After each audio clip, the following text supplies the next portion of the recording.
You've made the first step into music production by clicking on my face. Good job. Well done. Music production is gonna seem scary at the beginning, but I'm gonna do my best to break it down for you and get you started as quickly as possible. First things first, you're gonna need a computer that actually works with a DAW, and I'll explain what a DAW is in a minute, but basically it's the application you're gonna use to make your music on. For this computer, I'd recommend at least 8 gigabytes of RAM, so you can store enough memory while using this application, but it is probably better if you have 16, just in case you've got like heavier projects. Now, the main thing you want to focus on in terms of music production is the CPU. I'd recommend getting at least an i5 or better, because the CPU is kind of the main thing that your application is going to run off of. Now, possibly because I used to have a PC and I'd use the i3 9th gen and it worked fine. Once I started adding a lot more plugins and a lot more VSTs, I'll get into what all that means, but once I started adding more things, kind of got slow and crashed. So an i5 or better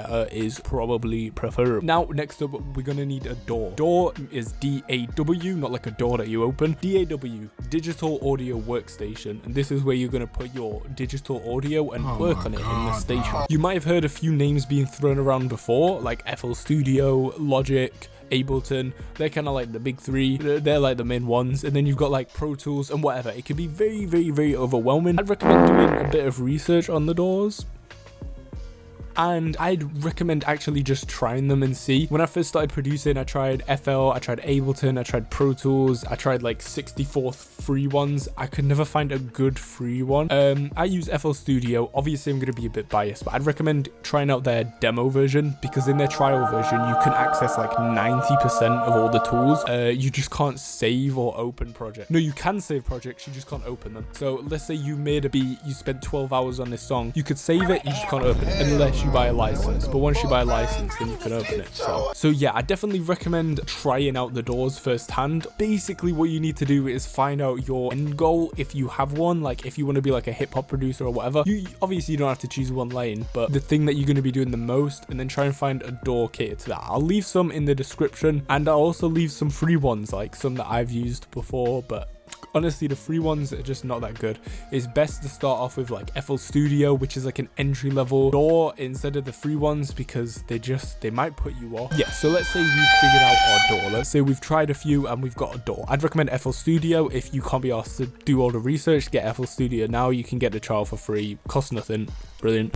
And then you're going to need some headphones. Now, these that I've got here are the Shure SRH 940. These are amazing because they give off a flat signal, which means the sound that they produce is honest. Certain headphones will be naturally like EQ'd to boost like the bass, for example, and they won't produce like an honest sound. Now, for mixing, these are perfect because they display exactly what's happening. If you have the money to invest, I'd definitely get these. These are top tier. I love these, but there's obviously some alternatives which are good. I will leave links in the description. I don't want to make this video too bulky and in-depth about all the specs and stuff. Like, I'll leave them in the description. This is basically just like a checklist. Once you got all this, you're ready to go. Woohoo!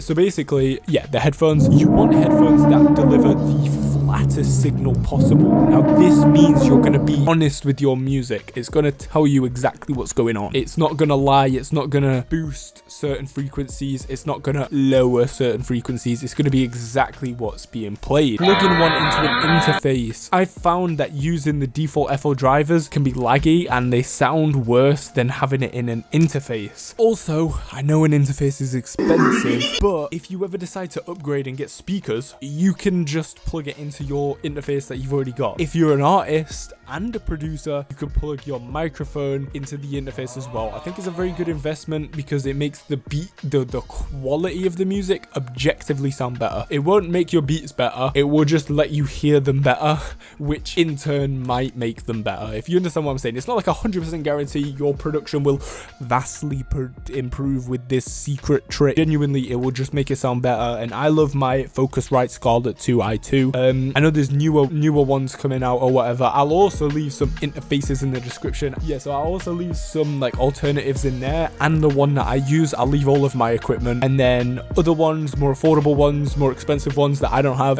just in case you just want to spend some money. I don't know why. So yeah, these are you kind of need headphones. I don't think you can make music without headphones or like speakers of some sort. If you're getting speakers, I'd recommend the KRKs. I'll also leave them in the description. I don't mix on my speakers. I just kind of listen back to songs. Now, I know the scariest bit is probably like the music theory and all of the music technical stuff, which yes, that is very scary. Woo, but I did not have a clue what I was doing when I first started music. My biggest tip I could give to you is experiment. Just try stuff. There are some tools in FL Studio which I'll show you now. Basically, if you click here and then click view, you can view the scale. So these notes that highlighted are actually part of the scale. Now, if you don't know what a scale is, basically it's notes that have been figured out that work together to make things like melodies. So what you can do with this is you can start to experiment and build melodies and see what sounds nice using this scale without having to worry about memorizing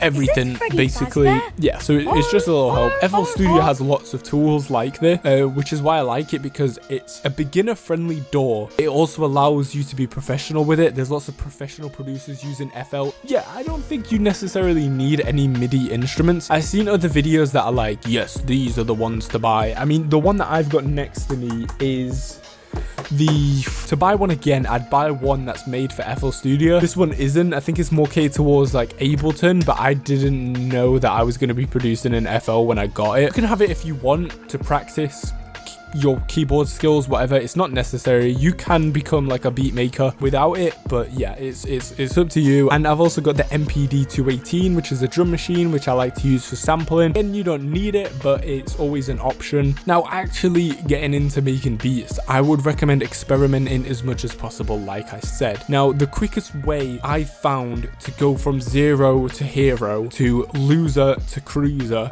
to not good to better is by recreating beats. So let's say you went and found a really cool beat. Recreate it from scratch. Try and find those sounds, try and find those elements, and then make your own thing out of it. That is the best way to do it. But obviously, you're not going to have knowledge of how to use your DAW. So I'd recommend either watching one of my videos, which I should probably update because it's quite old, to get started in a DAW, or watch some videos online, get started, get comfortable in the DAW, experiment.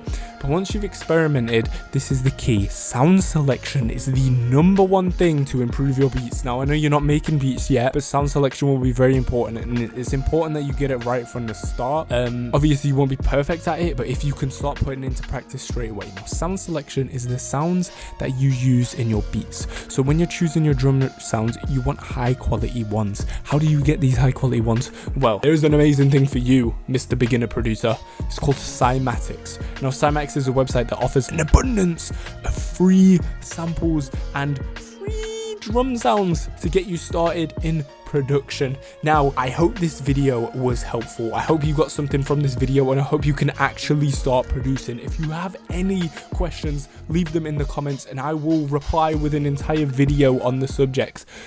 Whatever you need, I will help you, because I want to get you started making beats in 2024.